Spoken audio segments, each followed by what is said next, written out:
আচ্ছা, আজকে আমাদের কেমিস্ট্রি প্রথম পত্রের যে প্রথম অধ্যায়টা আছে এটা আমরা বাকি রাখছিলাম। তাহলে এই অধ্যায়টা একটু দেখবো, ঠিক আছে? এই অধ্যায়টা ম্যাক্সিমাম আমাদের দাগানি পড়া, কিছু জিনিস আমি দাগাই দিব, এই জিনিসগুলো তোমরা একটু দেখবা। আর বেশি কিছু পড়া লাগবে না, ঠিক আছে? তো আমরা তাড়াতাড়ি শুরু করি, খুব অল্প টাইমে ক্লাস। এটা 1 ঘন্টারও কম, 45 মিনিটের মধ্যে ক্লাসটা শেষ হয়ে যাবে। আমি যতটুকু দাগাই দিব ততটুকু একটু পড়বা, ঠিক আছে? এইচএসসি তে খুব বেশি কিছু আসে না, অল্প কিছু আসে। আর এটার অনুশীলনের উপর অনুশীলনী এমসিকিউ সলভ করে দেওয়া আছে। অনুশীলনী এমসিকিউ গুলো পারলেই আসলে মোটামুটি হয়ে যায়, ভিতরে অল্প কিছুই আছে। তো চলো আমরা তাহলে শুরু করে দিই। আচ্ছা, তাহলে শুরু করি, চলো। প্রথমেই এই অধ্যায়টার নাম হলো ল্যাবরেটরি নিরাপদ ব্যবহার। মানে তুমি ল্যাবরেটরিতে যা যা কিছু ইউজ করবা সেগুলো নিয়ে এখানে কথা বলা আছে। আমি নীল কালিতে যতটুকু দেখাবো, দেখো শুরুতে এখানে তোমার গ্লাভস, মাস্ক, গগলস এই জিনিসগুলো আছে, যে অ্যাপ্রন কি করবা এগুলো কিছু লাগে না। যে নিরাপদ চশমা, চশমা কেন লাগবে দেখো, ওই যে ক্ষতিকর ও সহজে উদ্দায়ী, মানে তুমি এমন একটা জিনিস নিয়ে কাজ করতেছো যেটার হিট দিলে সাথে সাথে উড়ে চলে যায়, তাহলে তোমার চোখে যায় পড়তে পারে। এই জন্য তুমি কি করবা, তখন নিরাপদ চশমা। তাহলে এমসিকিউ আসতে পারে চশমা বা গগলস ইউজ করে কোন জাতীয় পদার্থ ক্ষতিকর আর উদ্দায়ী পদার্থ যেগুলো আছে সেগুলা। ওটা ম্যাথসে আসছিল, ঠিক আছে? তেমনি হাতের গ্লাভস পরবো কি ওই সেম, বিষাক্ত আর ক্ষতিকর যে পদার্থগুলো আছে সেগুলোর জন্য আমরা হাতে গ্লাভস কিন্তু পরবো। যেমন কি যে অ্যাসিড, ক্ষার, এগুলা কিন্তু ক্ষয়কারক পদার্থ, এরা আমাদের হাতে পড়লে আমাদের স্কিনের ক্ষতি করে। তাহলে এগুলো যখন নিয়ে আমরা কাজ করব তখন আমরা কি করব, হ্যান্ড গ্লাভস ইউজ করব, ঠিক আছে? যে কম দামে দেখবে যে সিনথেটিক্স, ল্যাটেক্স, হ্যান ত্যান এই গ্লাভসগুলো পাওয়া যায়। এই যে নিচে এগুলো একটু ব্যাখ্যা দেওয়া আছে। তাহলে কি কি গ্লাস আছে দেখো, নাইট্রাল গ্লাস। ল্যাবরেটরিতে প্রধানত আমরা নাইট্রাল গ্লাস ইউজ করি। তাহলে এটা এমসিকিউ এর জন্য মনে রাখবা, প্রধানত আমরা ল্যাবরেটরিতে কোনটা ইউজ করি, এই নাইট্রাল গ্লাভস, ঠিক আছে? আচ্ছা, তারপরে এখানে দেখবা যে কি জিটেক্স গ্লাস। জিটেক্স কি, ছোটখাটো জ্বলন্ত বস্তু, এই যে জ্বলন্ত বস্তু নিয়ে যেগুলা যদি আমরা করি, কাজ করি, তখন আমরা জিটেক্স গ্লাভস পরি আমরা, ঠিক আছে? আর এটা কি যে তাপ রোধকে অ্যাসবেস্টস গ্লাসের বিকল্প রূপে কাজ করা হয়, খুব একটা দরকার নেই, মনে রাখবা জ্বলন্ত বস্তু নিয়ে কাজ করে। এবার সে ল্যাটেক্স গ্লাভস, এটা হলো কি সংক্রামক পদার্থের বিরুদ্ধে প্রতিরোধ তৈরি করতে পারে। আচ্ছা, ল্যাটেক্স রাবার গ্লাভস, এই যে বৈদ্যুতিক শক বা ত্বকের ক্ষত থেকে রক্ষা পাওয়া যায়। তাহলে বৈদ্যুতিক শক প্রতিরোধ করতে পারে এই ল্যাটেক্স গ্লাভসটা, ঠিক আছে? এখানে কিন্তু প্রোটিন থাকায়, তাই প্রোটিন থাকলে কিন্তু এনার্জি তৈরি করবে, ঠিক আছে? তাহলে প্রোটিন উপাদান যদি থাকে তাহলে সেটা তোমার এনার্জি তৈরি করবে। তো ল্যাটেক্স গ্লাভস এরকম প্রোটিন উপাদান থাকায় এই জন্য সেটা এনার্জি তৈরি করে, ঠিক আছে? আচ্ছা, এবার দেখো পিভিসি বা ভিনাইল গ্লাভস। এখান থেকে তেমন এমসিকিউ করার দরকার নাই। এবার নিউপ্রিন গ্লাভস দেখো, এটা বেশ নরম, তাপ প্রতি মৃদু, ক্ষয়কারক। এইটা খুব একটা ইম্পর্টেন্ট না, ঠিক আছে? প্রাকৃতিক রাবার গ্লাস, এটা কি বৈদ্যুতিক শক প্রতিরোধ করে। তাহলে রাবার গ্লাস আর লাটেক্স গ্লাস এই দুইজনে কিন্তু শক প্রতিরোধ করতেছে। তারপর একবারে উল্টে যাও, আমরা নিচে চলে যাই একবারে। আচ্ছা, নিচে এখানে দেখবা সফট গ্লাস, এই যে পাইরেক্স গ্লাস নিয়ে কথা বলছে। মনে রাখবা আমরা ল্যাবরেটরিতে যে বুরেট, পিপেট, মেজারিং সিলিন্ডার, মানে ল্যাবরেটরিতে যে কাঁচের জিনিসগুলো আমরা আয়তন মাপার জন্য বা দ্রবণ স্থানান্তর করার জন্য বা দ্রবণ তৈরি করার জন্য ইউজ করি, এগুলো প্রত্যেকটাই পাইরেক্স গ্লাস দিয়ে তৈরি। পাইরেক্স গ্লাস মানে কিন্তু শক্ত পটাশ গ্লাস। এই গ্লাসগুলো কিন্তু খুব পাতলা কিন্তু খুব শক্ত হয়, ঠিক আছে? এই জন্য খুব একটা বেশি ভাঙে টাঙে না। তো পাইরেক্স গ্লাস দেখা এখানে বলছে যে zinc oxide, beryllium oxide, borosilicate মিশ্রণ দিয়ে তৈরি। এটার মানে কি, যে দেখো নিচে সংকেত দেওয়া আছে, পাইরেক্স গ্লাসের সংকেত কি, এই দেখো জিঙ্ক অক্সাইড, বেরিয়াম অক্সাইড, এই যে বোরোসিলিকেট।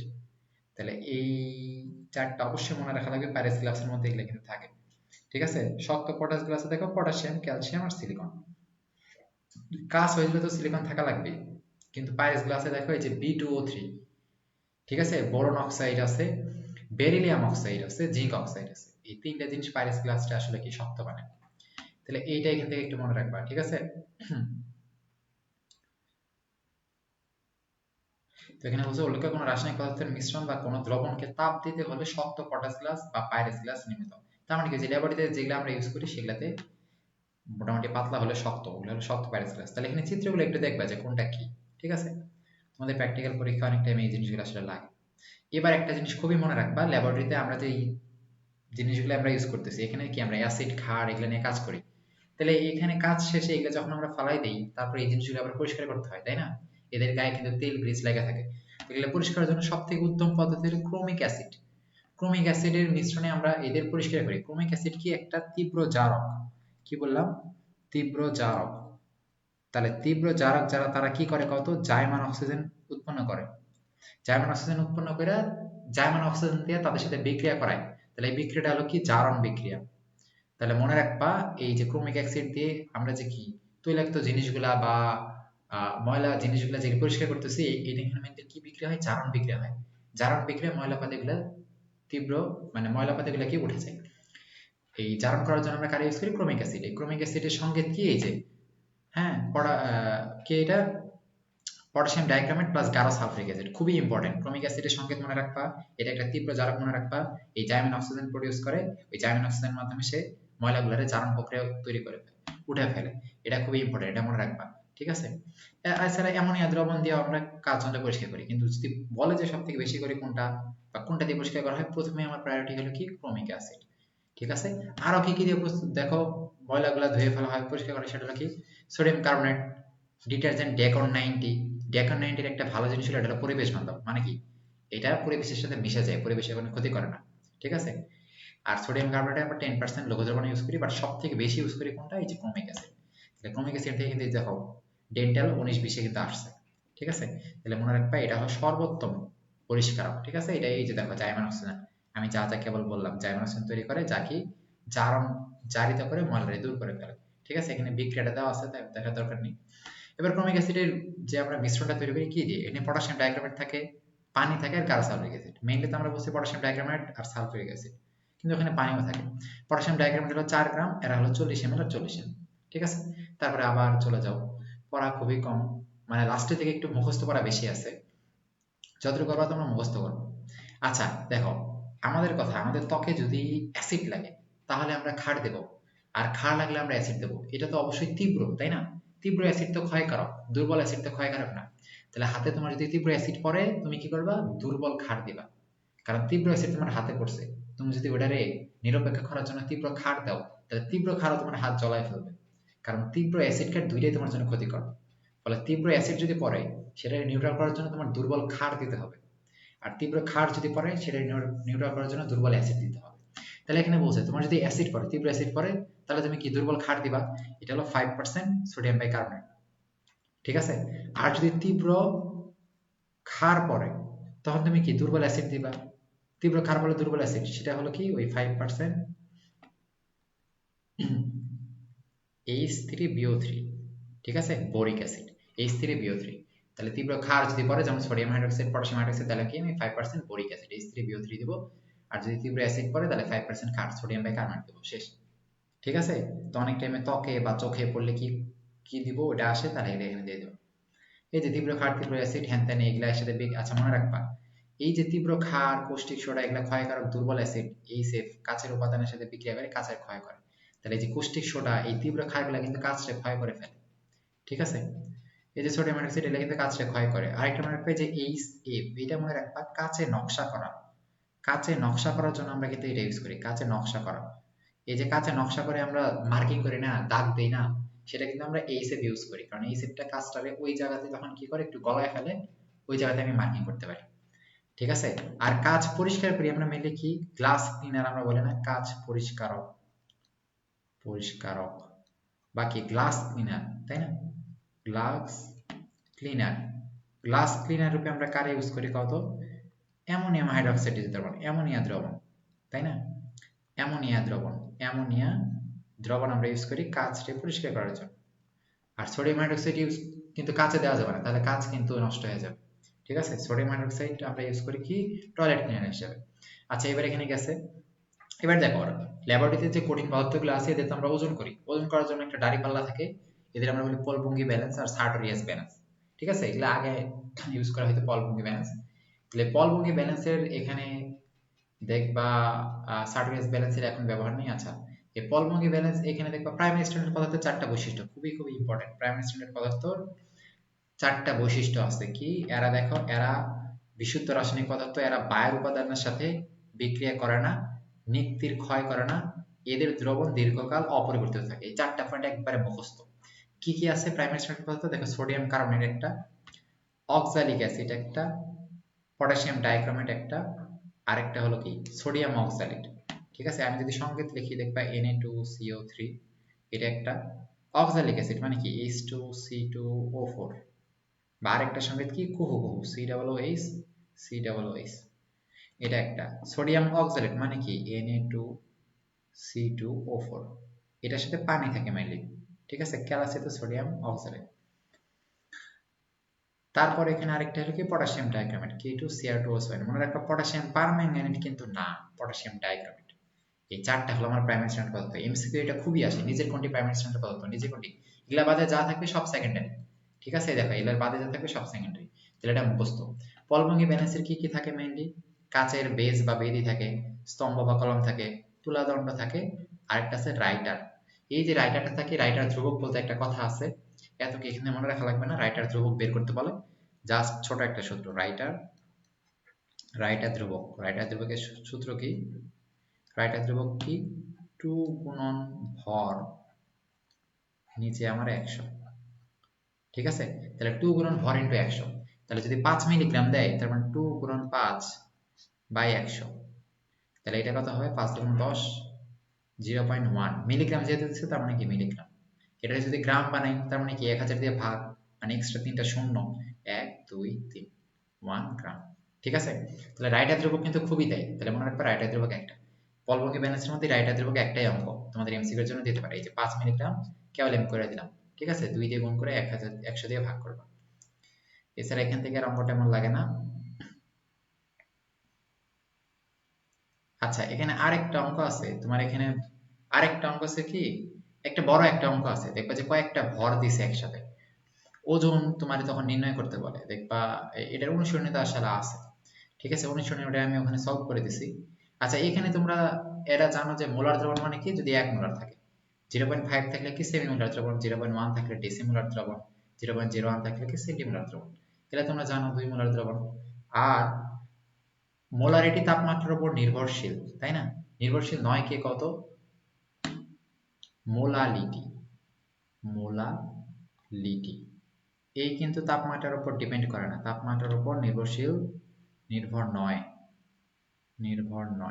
ঠিক আছে কারণ মোলালিটি মানে কি কত মোল পার কেজি এলে কিন্তু মোল পার লিটার মোলারিটি কিন্তু মোলারিটি মোল পার কেজি তো তুমি তাপ দিলে তো দ্রবণের ওজন তো কম বেশি হবে না ভর কম বেশি হবে না এই জন্য এটা তাপমাত্রার উপর নির্ভরশীল না মনে রাখবা মোলারিটি তাপমাত্রার উপর নির্ভরশীল না তারপর আসে যে প্রাইমারি স্ট্যান্ডার্ড বলতে আবার আগে যা আমি বলছি তাই চারটা পদার্থ দেওয়া আছে চারটা বৈশিষ্ট্য দেওয়া আছে ঠিক আছে এই যে 1 2 3 এখানে সংখ্যা ভালো করে এটা কিন্তু 5 স্টার পড়া ঠিক আছে এইটা খুব ইম্পর্টেন্ট বাকি এগুলা কিন্তু সেকেন্ডারি এই চারটা বাদে যেগুলা থাকবে ওগুলা দিয়ে দিবা ঠিক আছে কারণ এগুলা আসে ওরা কার সাথে বিক্রিয়া করে না নিক্তির ক্ষয় করে না ওই চারটা কথাই কিন্তু এখানে বলছে চারটা কথা আমাদের মনে রাখতে হবে বাকিগুলা কি বাকিগুলা কিন্তু এই চারটা কথা মানবে না আচ্ছা 2 ডিজিট মানে কি এদের দ্বারা পরীক্ষা করলে যে মানটা পাবো পয়েন্টের পর 2 ঘর আর 4 ডিজিট মানে কি যাদের আমরা পয়েন্টের পর 4 ঘর পাবো সেটা হলো 4 ডিজিট এরপর এখানে মনে রাখা লাগে না কিছু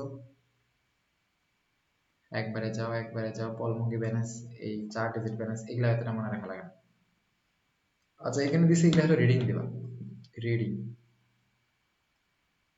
ঠিক আছে এই যে এটা এমনি একটু রিডিং পড়ব একবার দুইবার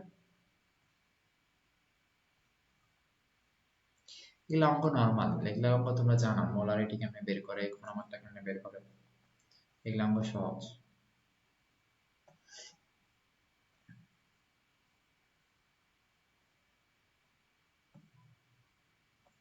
কোনো কিছু না বুঝলে প্রশ্ন করবা এবার দেখো আয়তনিক বিশ্লেষণ একটা আছে আঙ্গিক বিশ্লেষণ একটা আছে মাত্রিক বিশ্লেষণ মাত্রিক মানে কি ঠিক কতটুকু আছে এটা আমরা জানি তাই না ভর ভিত্তিক বিশ্লেষণ আর আয়তন ভিত্তিক বিশ্লেষণ এইবার দেখবা এই প্রত্যেকটা যন্ত্রের কাজগুলো আমাদের এক লাইন করে পড়তে হবে প্রত্যেকটা যন্ত্রের কাজ আমাদের এক লাইন করে পড়তে হবে মাস্ট তাহলে প্রথমে আসে মেজারিং সিলিন্ডার এটা কিন্তু সিলিন্ডার এরপরে কিন্তু কি আছে একবার দেখো মেজারিং ফ্লাক্স একটা আছে তাহলে দুইটা কিন্তু আলাদা আয়তনিক ফ্লাক্স বা মেজারিং ফ্লাক্স একটা আর সিলিন্ডার একটা মেজারিং সিলিন্ডার দেখবে এদের গায়ে সেন্টিমিটার কিউব দাগ কাটা থাকে তাই না নির্দিষ্ট আয়তনের গাঢ় অ্যাসিড ও পানির পরিমাপ করার জন্য মেজারিং সিলিন্ডার ব্যবহার করে খুবই ইম্পর্টেন্ট এই লাইনটা ঠিক আছে তাহলে এদের গায়ে সেন্টিমিটার এদের একটা সর্বনিম্ন কি 1 ml কারণ প্রত্যেকটা দাগ 1 ml করে তো এজন্য 1 ml মারতে হবে তাহলে এদের কি গায়ে ml বা cm কিউবে দাগ কাটা থাকে নির্দিষ্ট আয়তনের গাঢ় অ্যাসিড ও পানির পরিমাপ করার জন্য আমরা এটা ইউজ করি এই দুইটা লাইন মুখস্থ করলেই হয়েছে আর কিছু লাগবে না এবার আয়তনিক ফ্লাক্সের কাজ কি যে নির্দিষ্ট আয়তনের প্রমাণ দ্রবণ তৈরি করার জন্য তো নির্দিষ্ট আয়তনের প্রমাণ দ্রবণ তৈরি করার জন্য ইউজ করে ডিরেক্ট কিন্তু লাইন তুলে দেবে এটা আর আমার একটা মেজারিং ফ্লাক্সের গায়ে টিসি লেখা থাকে টিসি দ্বারা টু কন্টেন্ট বোঝায় তার মানে দুইটা এমসিকিউ খুবই ইম্পর্টেন্ট বুঝছো দুইটা করে লাইন প্রত্যেকটারই বলবো। দেখো বুলেট, বুলেটের ক্ষুদ্রতম এক ভারের মান কত? 0.1 সেন্টিমিটার, খুবই আসে এটা। ঠিক আছে, তাহলে এই আর এটার আমরা ইউজ করি কেন? দেখো এই যে ট্রাইটেশন, এই যে ট্রাইটেশন, মনে রাখবা ট্রাইটেশনে আমরা ইউজ করি কারে? বুরেটে, বুরেট, পিপেট, মেইনলি বুলেট আর পিপেটকে ট্রাইটেশন ইউজ করি। ঠিক আছে, আরো একটা ইউজ করি সেটা হলো কনিক্যাল ফ্লাক্স, কনিক্যাল ফ্লাক্স, কিন্তু মেইনলি ইউজ করি মনে রাখবা বুলেট আর পিপেট। যদি এমসিকিউ দেখো নিচের কোনটা ট্রাইটেশন ইউজ করে, বুলেট পিপেট যদি একসাথে থাকে ওটা টিক মেরে দিবা। ঠিক আছে, কনিক্যাল ফ্লাক্সও কিন্তু ইউজ করা হয়। ঠিক আছে, তাহলে ট্রাইটেশনের সময় অজানা ঘনমাত্রা, জানা অজানা ঘনমাত্রা দ্রবণকে একটি ফানেলের মাধ্যমে বুলেটের মাধ্যমে নেওয়া হয়। ঠিক আছে, এই যে দুটি বিকারক দ্রবণের তুল্য পরিমাণ আয়তনকে মিশানোর কাজে বুলেটকে আমরা ইউজ করি। ঠিক আছে, তাহলে মিশানোর কাজে আমরা কি করতেছি? বুলেট ইউজ করতেছি, খুবই ইম্পর্টেন্ট, মনে রাখবা। আর ক্ষুদ্রতম ভাগের মান কত? 0.1 ml, সেম কিউব মানে কিন্তু ml। এবার সব পিপেট, পিপেট মানে কি? দ্রবণ স্থানান্তর কথাটা থাকবে, এক জায়গা থেকে নিয়ে আরেক জায়গাতে আমরা দিই।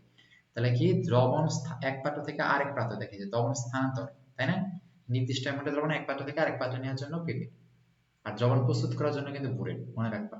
এর গায়ে আবার বুলেটের গায়ে, এই পিপেটের গায়ে টিডি, টিডি মানে কি? টু ডি লেভেল, ওই যে বললাম স্থানান্তর করার জন্য আমরা ইউজ করি, এই জন্য টিডি লেখা থাকে। ঠিক আছে, অনেক টাইমে কি তুমি যখন টান দিবা তোমার মুখে চলে আসতে পারে, তাহলে তোমার মুখে যা না আসে তখন আমরা কি করি? এখানে মুখে না আসার জন্য আমরা একটা জিনিস ইউজ করি, সেটা হলো কি? যে এখানে দেখবা, কই,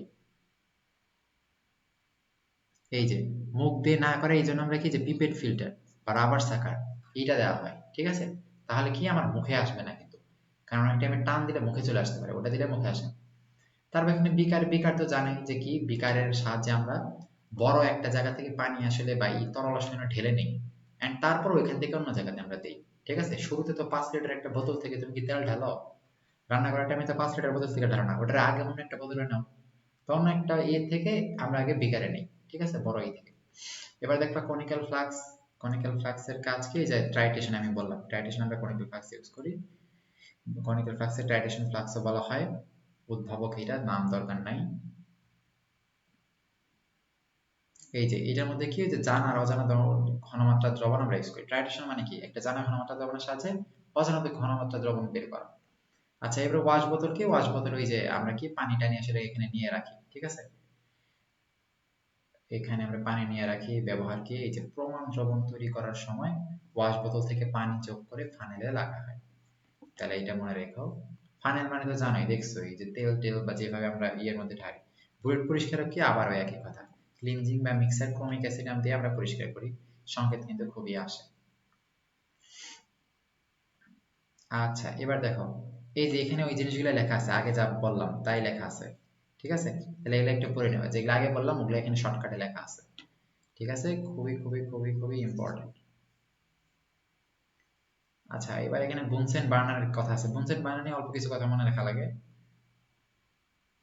এটা কি অংশ? আচ্ছা, বুনসেন বার্নারের যে আলোটা আছে, বুনসেন বার্নার মানে হলো একটা কুপি, ল্যাবরেটরিতে একটা কুপি থাকে তাপ দেওয়ার জন্য।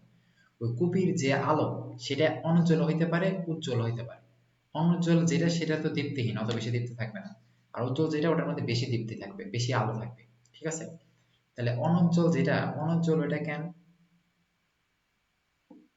এখানে দেখবা এই যে অনুজ্জ্বল শিখায় কোনো শীষ কালি হয় না, ধরো এটা মনে রাখতে পারবে। অনুজ্জ্বল শিখার দুটি মন্ডল আছে, এই যে অনুজ্জ্বল যেটা, এটা হলো কি অন্তস্থ নীল, তো অন্তস্থ নীল বা বিজারণ মন্ডল, আর বহিস্থ নীল অনুজ্জ্বল জারণ মন্ডল। বাইরের দিকে যেটা থাকবে জারণ মন্ডল, ভিতরে যেটা থাকবে ওটা হলো বিজারণ মন্ডল। জারণ মানে কি? অলরেডি জ্বলে গেছে, তো বাইরের দিকে যেটা থাকে ওটা অলরেডি জ্বলে গেছে না, আর ভিতরের দিকে জারণ মন্ডল। আচ্ছা, তাহলে এখান থেকে তাপ দেওয়ার জন্য বহিস্থ জারণ মন্ডল আমরা ইউজ করি, তাই না? কোনো কিছু তাপ দিলে বাইরে থেকে দিই। এই যে বাইরে দেখবা, বাইরের দিকে যেটা থাকে ওটা তো অলরেডি জ্বলে গেছে, ওটা কিন্তু কালার থাকে না। ভিতরের দিকে আমরা দেখি যে হলুদ, তাই না? আগুনের ভিতরের দিকে দেখি হলুদ, বাইরে থেকে কিন্তু সাদা, মানে কি অলরেডি জ্বলে গেছে। তাহলে বাইরের দিকে জারণ মন্ডল থাকে, মনে রাখবা। এই যে বহিস্থ জারণ মন্ডল। ঠিক আছে, জারণ শিখা যেটা আছে এটা হলো বাইরে, এটা তাপমাত্রা 1570, এটাই আমরা ইউজ করি অজৈব লবণের কার্যকরী মূলক বিশ্লেষণে। ঠিক আছে, জারণ বীজাণু শিখাটা আমরা ওরকম ইউজ করি না, জারণ শিখাটা ইউজ করি। ঠিক আছে, তো এটার জারণ শিখার অনেক টাইমে পূর্ণ দহন মন্ডল বলে। পূর্ণ দহন মানে অলরেডি জ্বলে গেছে, পূর্ণ দহন, ঠিক আছে। আর এখানে কি কার্বন কালি থাকবে? এখানে কার্বন কালি থাকে না, কারণ একবার জ্বলে গেছে। এখানে এখানে তো আর কার্বন থাকবে না, কার্বন এখানে অলরেডি জ্বলে গেছে, ঠিক আছে।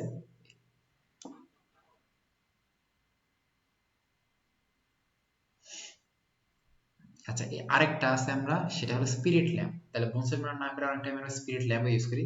স্পিরিট ল্যাম্পের জ্বালানি বলতে মেথিলেটেড স্পিরিট আমরা ইউজ করি, ঠিক আছে। মেথিলেটেড স্পিরিট এটা তো জানোই, 95% রেক্টিফাইড স্পিরিট আর 5% মিথানল। এই মিথানলটা কিন্তু কি বিষাক্ত, মিথানলটা কিন্তু বিষাক্ত, মনে রাখবা মিথানল হলো বিষাক্ত। তাহলে 5% মিথানল আর 95 রেক্টিফাইড স্পিরিট। এই রেক্টিফাইড স্পিরিট আবার কি, যার মধ্যে 96% ইথানল থাকে আর 4% পানি থাকে, ঠিক আছে। তাহলে ইথানল আর পানি মিলে কিন্তু রেক্টিফাইড স্পিরিট, যেটা জ্বালানি হিসেবে ইউজ করা হয়। আর রেক্টিফাইড স্পিরিটের তো রেক্টিফাইড স্পিরিট কিন্তু ভালো, ঠিক আছে, অতটা বিষাক্ত না। কিন্তু অথচ যখন আমি 5% মিথানল ইউজ করলাম, এটা বিষাক্ত হয়ে গেল, তখন এটা স্পিরিট ল্যাম্প ল্যাম্প ইউজ করে। মনে রাখবে স্পিরিট ল্যাম্প কিন্তু খুব বেশি তাপ আমরা পাই না, বুনসেন বার্নে বেশি পাই, কিন্তু স্পিরিট ল্যাম্পে আমরা খুব বেশি কম তাপ উৎপাদন, বুঝছো, খুব বেশি আমরা কিন্তু তাপ পাই না। তাই যেই কাজগুলোতে আমার কম কম তাপ লাগে ওটাতে। আর অবশ্যই আমরা 45 ডিগ্রি অ্যাঙ্গেলে আমরা তাপ দিই, যে চিত্র দেখছো, তাই না। এখানে অবস্থা এগুলা এগুলা এগুলা দরকার নাই, এগুলা দরকার নেই। আচ্ছা, এখানে বলছো বড় পোর্সেলেন বাটি কার কারণে আছে, এই যে অ্যাকোয়ারিজিয়া, যেটা আরেকটা নাম রাজঅম্ল। কেন? 1 মোল নাইট্রিক অ্যাসিড আর 3 মোল হাইড্রোক্লোরিক অ্যাসিড, এই মিক্সচারটা মনে রাখবেন। 1 মোল নাইট্রিক অ্যাসিডের সাথে 3 মোল হাইড্রোক্লোরিক অ্যাসিড মিশালে অ্যাকোয়ারিজিয়া তৈরি হয়। ওয়াটার বাথ মানে কি, যে পানি গাওয়া, মানে একটা ইয়ের মধ্যে আমি পানি নিব, গরম পানি, ওই গরম পানির উপরে আমি ওই আমার যেটা গরম করতে হবে ওটা আমি রাখবো, ঠিক আছে। ডিরেক্ট তাপ দেবো না, কিছু কিছু জিনিসটা ডিরেক্ট তাপ দেই না, গরম পানি দিয়ে আমরা হিট করি আস্তে আস্তে। কেবল উত্তায়ী বস্তুই করা হয়, ঠিক আছে, যেটা উলে যায়। রাসায়নিক পদার্থ শুষ্ককরণে, শুষ্ককরণ করতে যায়, হয়তো পানি আছে, পানিটাকে আমি সরায়া ওটাকে আমি শুষ্ক করতে চাই, ঠিক আছে, যার মধ্যে কিছু পরিমাণ পানি ভেজা স্যাঁতস্যাঁতে আছে, ওই পানিটা সরাতে চাই, এটা আমরা ডেসিকেটর বা ভ্যাকুয়াম ডেসিকেটর ইউজ করি। এই ডেসিকেটরের যেই পদার্থটা মেইনলি শুষ্কতার কাজ করবে, সেটা হলো ক্যালসিয়াম ক্লোরাইড মেইনলি এখানে, ঠিক আছে। আচ্ছা, এবার এখানে ইম্পর্টেন্ট, যে শুষ্ককারক এজেন্টকে ডেসিকারক এজেন্ট বলে। কি কি আছে শুষ্ককারক এজেন্ট, এটা আসে যেমন কঠিন শুষ্ককারক এজেন্ট কি, অনার্দ্র calcium chloride, potassium chloride, magnesium sulphate, P2O5, silica, এগুলা। তরল শুষ্ককারক পদার্থ কি, গাঢ় সালফিউরিক অ্যাসিড, এটা একবারে মুখস্থ, এটা হলো শুষ্ককারক। আরেকটা আছে নিরোধক, ডিহাইড্রেটিং এজেন্ট, তাহলে ওটা হলো কিন্তু শুষ্ককারক বা ড্রাইং এজেন্ট, ঠিক আছে। শুষ্ককারক বা কি, ড্রাইং এজেন্ট, ড্রাইং বা শুষ্ককারক। আর এটা হলো কি নিরোধক, মানে পানি শুষে নেয়, এটা হলো ডিহাইড্রেটিং এজেন্ট। কে কে আছে এটার মধ্যে, হতে একটা তরল আর কঠিন, ঠিক আছে। তাহলে তরল, এটা হলো কি, কঠিন নিরোধক হলো কি, যে অ্যালুমিনা, অনার্দ্র পটাশিয়াম বাইসালফেট। আর তরল নিরোধক হলো এই যে গাঢ় সালফিউরিক অ্যাসিড, মানে গাঢ় অ্যাসিড গুলা। তাহলে এই দুইটা জিনিস কিন্তু একদম মুখস্থ, ঠিক আছে। তাহলে আমরা গাঢ় সালফিউরিক অ্যাসিডের উপরেও দেখলাম, নিচেও দেখলাম, তার মানে গাঢ় সালফিউরিক অ্যাসিড শুষ্ককারক আর নিরোধক দুইটা হিসেবে কাজ করে। P2O5 ও শুষ্ককারক নিরোধক দুইটা হিসেবে কাজ করে।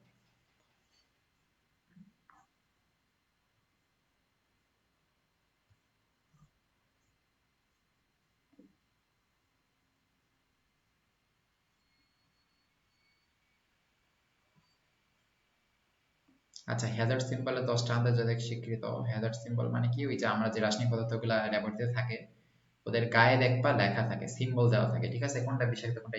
এই বক্সটা খুবই খুবই ইম্পর্টেন্ট। এই বক্সটাতে অনেক ইনফরমেশন আছে, আমি একটু কম করে দিই। দেখো, বিষাক্ত মানে কি, এই যে দেখে বুঝতেছো এটা হলো বিষাক্ত, তাই না। এই যে ক্যাডমিয়াম তো ভারী ধাতু, ক্যাডমিয়াম ক্রোমিয়াম এগুলো তো আমাদের জন্য বিষাক্ত না। এটা হলো কি, লিথিয়াম অ্যালুমিনিয়াম হাইড্রাইড। মনে রাখবা এই যৌগতে হাইড্রোজেনের জারণ সংখ্যা হলো -1, হাইড্রোজেনের জারণ সংখ্যা +1 হয়, কিন্তু এখানে -1, ঠিক আছে। তাহলে এখান থেকে এই যে এটা, এই কয়েকটা জিনিস মনে রাখবে, এরা হলো বিষাক্ত, আর কিছু এখান থেকে পড়া লাগবে না। এবার আসো অতিরিক্ত বিষাক্ত, এটা তো মনে রাখবে, অতিরিক্ত বিষাক্ত মানে আরো বিষাক্ত, খালের সাথে সাথে মারা, যেমন সায়ানাইড। এই যে সি এর মানে সায়ানাইড, তাহলে সায়ানাইড যৌগগুলো অতিরিক্ত বিষাক্ত। আর মার্কারি, ঠিক আছে। এবার আসো এই যে ক্ষতিকারক পদার্থ, কি কি ক্ষতিকারক, ম্যাক্সিমাম ক্ষতিকারক। ক্ষতিকারক মানে এই যে এক্স দিয়ে আমরা বলতেছি, এটা হলো হার্মফুল। যেমন ব্লিচিং পদার্থ, পেইন্ট, এগুলো একটু কম গুরুত্বপূর্ণ, ঠিক আছে। মনে রাখবা ক্ষতিকর পদার্থ চিহ্নটা হলো এরকম, ঠিক আছে। তোমাদের এমসিকিউ এই চিহ্নটা দিতে পারে এইচএসসি তে। আর এটা হলো উত্তেজক, যখন এক্স এন মানে ক্ষতিকারক, এন থাকলে মনে রাখবা ক্ষতিকারক, হার্মফুল, ঠিক আছে। আর আই থাকলে মনে রাখবা ইরিটেন্ট, ইরিটেন্ট মানে কি, উত্তেজক, যেমন বিরঞ্জক, সোপ পাউডার, সিমেন্ট গুঁড়া, এরা হলো উত্তেজক, ঠিক আছে। আচ্ছা, এরপরে দেখো এই যে ফ্লামেবল মানে দাহ্য পদার্থ, এটা খুবই বেশি ইম্পর্টেন্ট, এটা সবচেয়ে বেশি ইম্পর্টেন্ট। তাহলে এই যে আগুনের শিখা, মানে কি দাহ্য পদার্থ, মানে আগুন ধরে যেতে পারে। তাহলে যে সোডিয়াম, সোডিয়াম যদি পুকুরে মারো দেখবে আগুন ধরে যায়। সোডিয়াম পানি অথবা বাতাসের সংস্পর্শে কিন্তু কি হয়, আগুন ধরে যায়। সোডিয়াম হাইড্রোক্সাইড, তারপর এটা কি যে লিথিয়াম অ্যালুমিনিয়াম টেট্রাহাইড্রাইড, জিঙ্ক পাউডার, এরাসল, এরা হলো কি ধাপ করে আগুন জ্বলে যায়।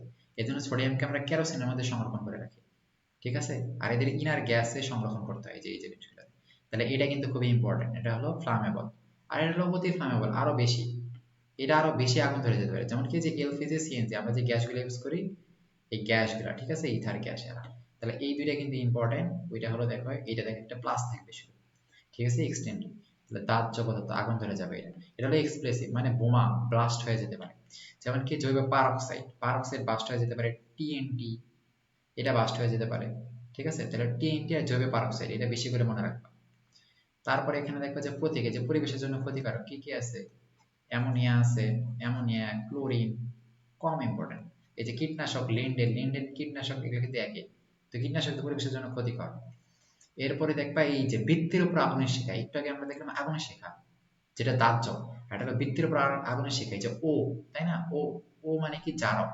তাহলে জারক কেমনে চিনবো, অক্সিজেন বেশি, এই যে দেখো, এই যে অক্সিজেন 4টা, এই যে দেখো অক্সিজেন 7টা, তাহলে অক্সিজেন বেশি, ঠিক আছে। তারপরে যে ক্লোরিন গ্যাস, এরা হলো কি জারক, ঠিক আছে, এরা পেটে গেলে ডায়রিয়া হতে পারে।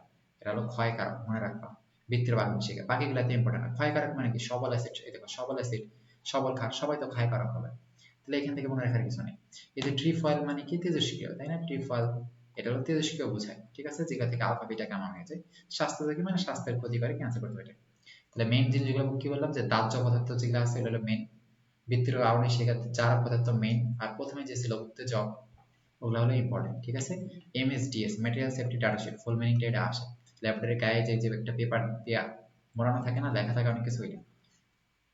এখানে যে ওই জিনিসগুলো আছে তুমি ওখানে পড়ছো, এখানে আর পড়া লাগবে না, ঠিক আছে। কারণ এগুলোর সময় অনেক মুখস্থ পড়া তো, এত কিছু তুমি আসলে মুখস্থ রাখতে পারবে না, কঠিন হয়ে যায়। তো এত কিছু আমরা মুখস্থ না, আমরা চেষ্টা করবো কম কম পড়া, কম কম পড়ে যেন আসলে ই করা যায়, ঠিক আছে। স্বাস্থ্য থেকে এগুলো তো আমরা আগে এখানে দাগাই দিছি, ওগুলা এগুলা।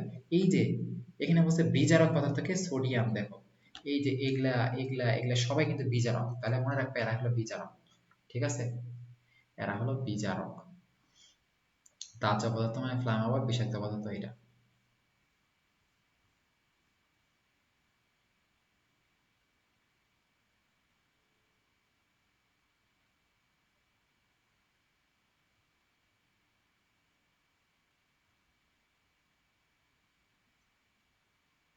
না, এগুলা দরকার নেই।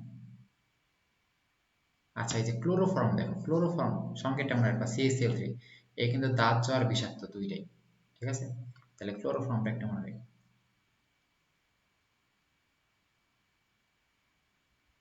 এগুলা আমরা আগে দেখাইলাম। অধ্যায় প্রায় শেষ, আর খুব বেশি নাই। এই যে এইটা খুবই খুবই ইম্পর্টেন্ট, এরা হলো পরিবেশের জন্য ক্ষতিকর, এগুলোর বিকল্প হিসেবে আমরা কি ইউজ করতে পারি, মনে রাখবা এই যে ক্লোরোফর্ম আর কার্বন টেট্রাক্লোরাইড, এই দুইজনের বিকল্প হিসেবে আমরা ইউজ করি হেক্সেন, ঠিক আছে। এই দুজনের বিকল্প হিসেবে আমরা হেক্সেন ইউজ করি। তাহলে দেখো এর বিকল্প হিসেবে হেক্সেন, এর বিকল্প হিসেবে হেক্সেন। তাহলে ক্লোরোফর্ম মানে কি CaCl3, আর এই হাইড্রোজেনটা উঠে যদি আরেকটা ক্লোরিন বসাও, তার মানে কি 4টা ক্লোরিন CCl4, এই দুইটার পরিবর্তে আমরা হেক্সেন C6H14 ইউজ করি, মনে রাখা লাগবে। তেমনি বেনজিন আর জাইলেনের পরিবর্তে আমরা টুলুইন ইউজ করি। তাহলে দুইজনের পরিবর্তে একটাই, ক্লোরোফর্ম আর কার্বন টেট্রাক্লোরাইডের পরিবর্তে হলো হেক্সেন, বেনজিন আর জাইলেনের পরিবর্তে হলো কি টুলুইন, ঠিক আছে। আর বিউটানল 2 এর পরিবর্তে বিউটানল 1, লেড ক্রোমেটের পরিবর্তে হলো কি পটাশিয়াম কার্বনেট, আর পটাশিয়াম ধাতুর পরিবর্তে হলো ক্যালসিয়াম ধাতু। তাহলে প্রথম এই চারটা বেশি ইম্পর্টেন্ট, ক্লোরোফর্ম আর কার্বন টেট্রাক্লোরাইড দুইটা কিন্তু প্রায় একই, তাই না, জাস্ট হাইড্রোজেনের ওটা একটা ক্লোরিন বসাইছো, এই দুইটা পরিবর্তে হলো হেক্সেন C6H14। আর বেনজিন আর জাইলিন, বেনজিনে যদি আমি কি দুইটা CH3 মূলক অ্যাড করি, তখন আমার জাইলিন পাওয়া যায়। তাহলে ওদের পরিবর্তে কি টুলুইন হবে, হ্যাঁ, এটা হলো বিকল্প যেটা ভালো।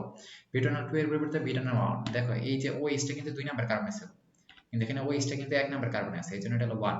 তারপর লেড ক্রোমেটের পরিবর্তে পটাশিয়াম কার্বনেট, পটাশিয়াম ধাতুর পরিবর্তে ক্যালসিয়াম ধাতু, ক্যালসিয়াম আর একটু ভালো, পটাশিয়াম খারাপ। তাহলে এই বক্সটাও খুবই ইম্পর্টেন্ট, ঠিক আছে, এটা এখান থেকে করা লাগবে।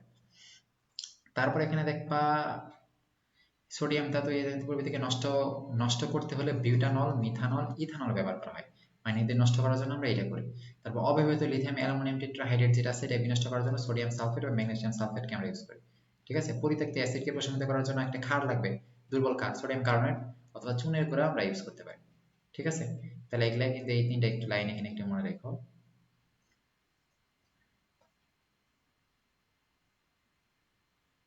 মাটির অনুকূল পিচ এখানে, আচ্ছা দেখলাম। আচ্ছা এবার এখানে এখানে যেহেতু সবল অ্যাসিড খাইলে গলা দিয়ে জ্বলবে, শ্বাস না নিয়ে হবে, এটা নর্মাল কথা। সালফিউরিক অ্যাসিড এগুলা প্রত্যেকটা খাইলে কি হবে, সমস্যা হবে। এই যে এখানে মনে রাখবে কি অ্যামোনিয়াম হাইড্রোক্সাইড, লিকার অ্যামোনিয়ার সঙ্গে থেকে 30 থেকে 35 থেকে 40% যদি অ্যামোনিয়া থাকে, সেটা চোখে জ্বালা করবে, ঝাঁজ, ঠিক আছে, চোখে জ্বালা করবে, লাল হয়ে যাবে চোখ এটা। আর এখান থেকে মনে রাখবা পটাশিয়াম পারম্যাঙ্গানেট, দেখো ডায়রিয়া হওয়ার সম্ভাবনা শতভাগ, মানে এটা খেলে ডায়রিয়া হবেই। কিন্তু পটাশিয়াম ডাইক্রোমেট দেখো ডায়রিয়া হওয়ার সম্ভাবনা থাকে, আর ডায়রিয়া হওয়ার সম্ভাবনা থাকে। আর অন্য যেগুলো আছে এগুলা দেখবে ডায়রিয়া হওয়ার সম্ভাবনা আছে। এই যে ফরমালিন, তার মানে ডায়রিয়া 100% হবে, দেখো এখানে ডায়রিয়া হতে পারে। তাহলে ডায়রিয়া হতে পারে, পটাশিয়ামের যে যৌগগুলো আছে এদের কিন্তু ডায়রিয়া হতে পারে, ঠিক আছে। পটাশিয়াম আয়োডাইড হলে কিন্তু রক্ত শূন্যতা হয় বা অ্যানিমিয়া হয়। তাহলে পটাশিয়াম এই যে যৌগগুলো আছে এদের ক্ষেত্রে ডায়রিয়া হওয়ার সম্ভাবনা থাকে, কিন্তু পটাশিয়াম পারম্যাঙ্গানেটের ক্ষেত্রে ডায়রিয়া হবে শতভাগ, কিডনি নষ্ট হতে পারে, ডায়রিয়া হবে শতভাগ, ঠিক আছে। আর পেটে গেলে এটা ডায়রিয়া হওয়ার সম্ভাবনা থাকে, এটা হলো তীব্র ক্ষয়কারক পদার্থ, ঠিক আছে। কারণ কি, অক্সিজেন বেশি মানে কি, জারক, তীব্র একটা জারক, তাই না, জারক বিজারক গুলাই কি ক্ষয় করে। তারপর এখান থেকে ক্লোরোফর্ম মানে কি, যে স্নায়ুতন্ত্রের মারাত্মক ক্ষতি করে, চেতনানাশক হিসেবে কাজ করে, তাই না। এই যে ফরমালিনটা ইম্পর্টেন্ট, এটা শরীরে প্রবেশ করলে কিডনি নষ্ট হতে পারে, ক্যান্সার হতে পারে ফরমালিন, ঠিক আছে। ফরমালিন পচন রোধক এগুলোর জন্য আসলে ইউজ করা হয়। তারপর স্বাভাবিক জৈব এগুলো এতটা দরকার নেই।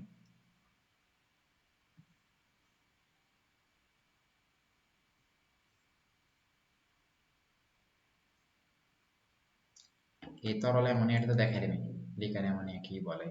সোডিয়াম ধাতু কি একটা খুবই সক্রিয় ধাতু, পানি আর এর সাথে বিক্রিয়া করে বিপুল পরিমাণ তাপ উৎপন্ন করে আর হাইড্রোজেন উৎপন্ন করে, ফলে আগুন ধরে যায়।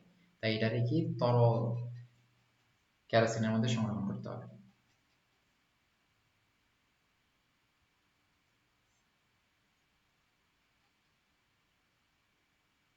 এইটাও ঠিক আছে, সোডিয়াম বলো কয়েকটা যারা ছিল প্রত্যেকে কিন্তু তাপ উৎপাদী, ঠিক আছে, আগুন ধরে যায় কিন্তু প্রত্যেকে, ঠিক আছে না।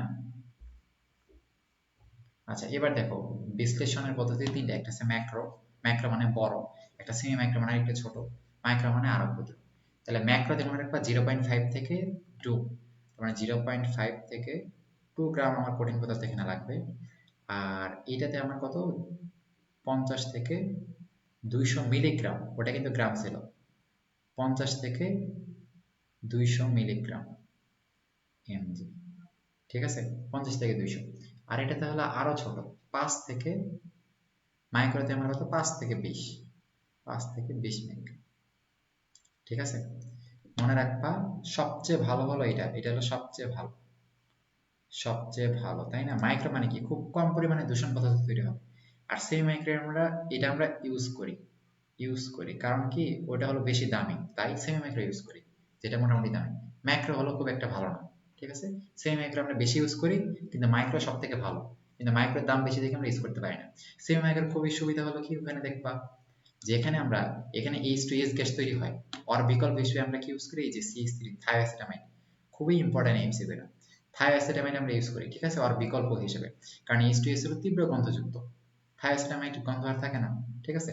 তাহলে সেমি সেমি মাইক্রোতে আমরা কি, এই যে থায়োঅ্যাসিটামাইড ইউজ করি, যেটা H2S এর সাথে বিক্রিয়া করে এই যে এটা আসলে তৈরি করে, ঠিক আছে। তাহলে খুবই ইম্পর্টেন্ট মনে রাখবা, থায়োঅ্যাসিটামাইডের সংকেতটা মনে রাখবা। বাকি এগুলা লাগবে না, ওই কোনটার কত গ্রাম মিলিগ্রাম দেখাইলাম, আর ওইটাতে আমরা থায়োস্টামিড ইউজ করি এটা দেখাইলাম। সব থেকে ইউজফুল কোনটা, এই কোনটা, এটা দেখাইলাম। এই যেগুলো সেম এগুলো দরকার নেই সেন্টের কিছু। তারপর বিকারক ড্রপ, স্পিচুলা, এই যে স্পিচুলা মানে কি, এক জায়গা থেকে, স্পিচুলা মানে কি, এই যে বিকারক পাওয়ার থেকে আমরা এক জায়গা থেকে আরেক জায়গায় আমরা নিয়ে স্থানান্তর করতে চাই, এক জায়গা থেকে আরেক জায়গায় উঠাইতে চাই, এটা একটা চিমটার মতো যন্ত্র, বুঝছো, এটা হলো স্পিচুলা। সেন্ট্রিফিউজ যন্ত্র মানে কি, সেন্ট্রিফিউজ করি মানে এরকম মিশাই, পানি গা মানে তো ওয়াটার বাষ্পীভব আছে, H2S বিকল্প করবো, এই যে বললাম থায়োস্টামাইড আমরা ইউজ করি, বললাম না এটা ইম্পর্টেন্ট, এই যে এটা আমরা ইউজ করতেছি ওটার পরিবর্তে।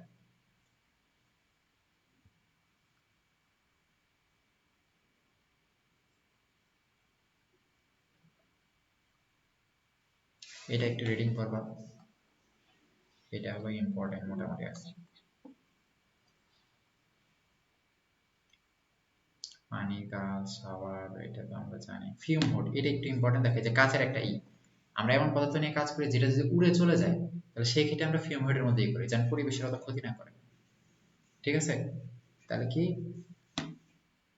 অতি গাঢ় sulphuric acid, nitric acid, HCl এগুলোর ক্ষেত্রে আমরা কি ফিউম একটা যন্ত্র আমরা ইউজ করি। লিকার অ্যামোনিয়াকে লঘু করার ক্ষেত্রে আমরা ফিউম ইউজ করি। ঠিক আছে? তাহলে ফিউম টা কিন্তু ইম্পর্টেন্ট, একটা কাঁচের এরকম ঘর মনে হয়। আর এই যে এগুলা এগুলা কিন্তু বক্স গুলা পড়বা, যেগুলো আমি পড়াইছি ওগুলোর মধ্যে থেকে আসবে।